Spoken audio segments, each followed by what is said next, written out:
Hi team. So I received a message from a very lovely writer called Catherine the other day, and she was asking for some tips and tools about how to deal with her concerns about what other people were thinking about her. And she was getting to the point where in lessons or in competitions, she was comparing herself to others, and it was just leaving her really deflated and not helping her, achieve what it is that she wanted to achieve. So first up, I wanted to say, so normal. I hear about this so often. So many people are caught up in what other people think.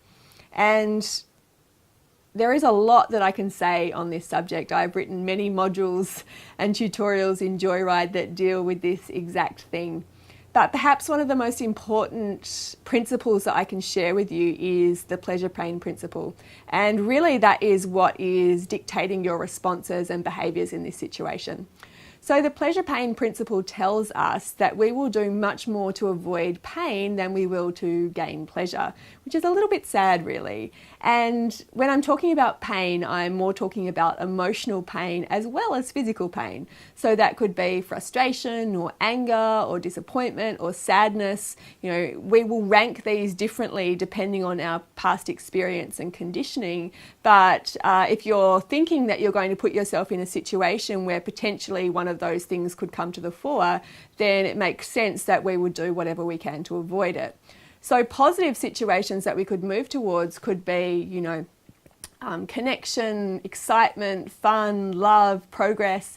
These are all positive manifestations of emotions that we will seek out. But like I say, even if the possibility is there for us to experience one of those positive emotions, but it's also coupled with one of these negative emotions, so perhaps, yes, I can progress, but potentially I might feel humiliated in the process, then sometimes we just avoid the situation altogether.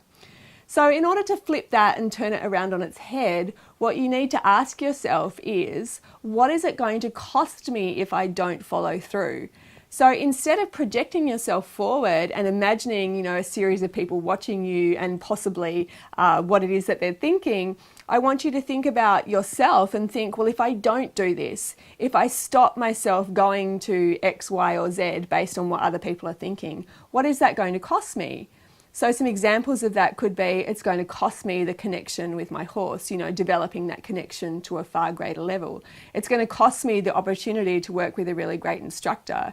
It's going to cost me my goals potentially, if I want to move forward, and doing what it is that I'm stopping myself doing is a really important part of that, then of course it's going to stop me doing that.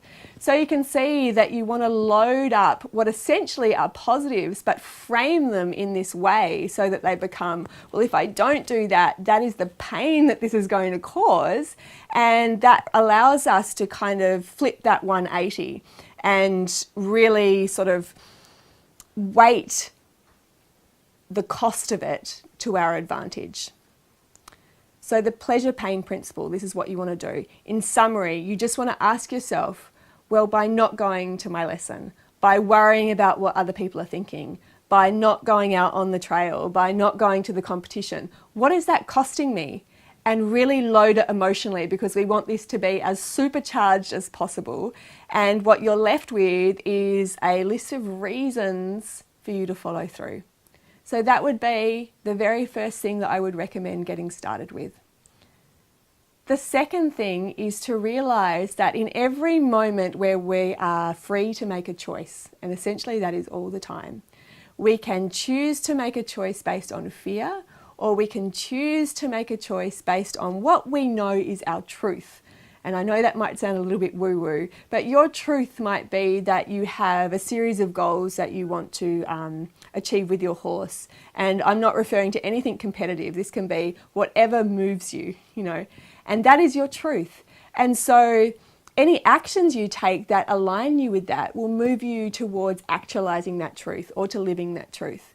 Now, if we are constantly making decisions based out of fear, the fear of what other people are thinking, the fear of, these what-if scenarios, then we completely immobilize ourselves and we get stuck in this quagmire of negativity which feeds on itself and seems to become a much greater demon than it actually is.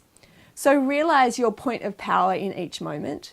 Realize the self-responsibility that you have moving forward, and choose to make decisions based not only on what it's going to cost you if you don't move forward, but what is it that you want, and is this going to impede you in some way? Is worrying about what other people think, is taking this action to avoid that going to impede you moving forward? And if yes, then you know what your decision should be and your actions should be.